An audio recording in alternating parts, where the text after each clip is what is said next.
அஸ்ஸலாமு அலைக்கும். நான் இப்போ சிக்கனை தந்தூரிக்காண்டி மசாலா எல்லாம் பிரட்டி வைக்கேன். சாயந்தரம் இஃப்தாருக்காண்டி. அப்போ இதெல்லாம் ஒரு காலையில் நான் 10 மணிக்கு நான் செஞ்சு ரெடி பண்ணி எடுத்து வச்சாச்சு. வச்சுட்டு இப்போ இஃப்தார் டைம் வரப்போகுது. இது வந்து நான் சாயந்தரம் 4 மணிக்கு நான் இப்போ எடுக்கிறது. இன்னைக்கு வேற ஒன்றும் இல்லை, சிம்பிளாக தேங்காய் பாலில் தான் நான் ஜூஸ் ரெடி பண்ணியிருக்கேன்.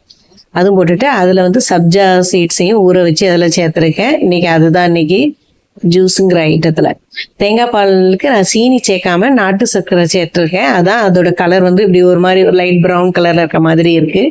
அதுதான். அப்போ அதுவும் வச்சுட்டு அதுக்கிட்ட நோன்பு திறக்கிறதுக்கு நான் எப்பொழுதும் போல உள்ள நட்ஸு ட்ரை ஃப்ரூட்ஸு அதுவும் ஒரு ஜூஸ் அடிச்சு வச்சிருக்கேன்.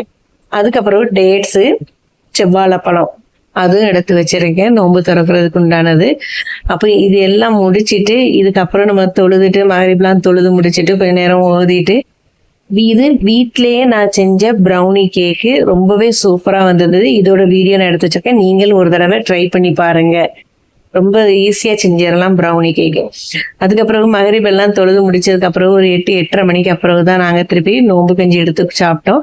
நோம்பு கஞ்சி அது கூட புதினா சட்னி தான் நான் அரைச்சி வச்சிருக்கேன். என்ன தந்தூரிக்கு எடுத்து சாப்பிட்டுக்கலாம் அப்படிங்கிறதுனால அப்போ தந்தூரியும் ஃப்ரை பண்ணி எடுத்து வச்சாச்சு.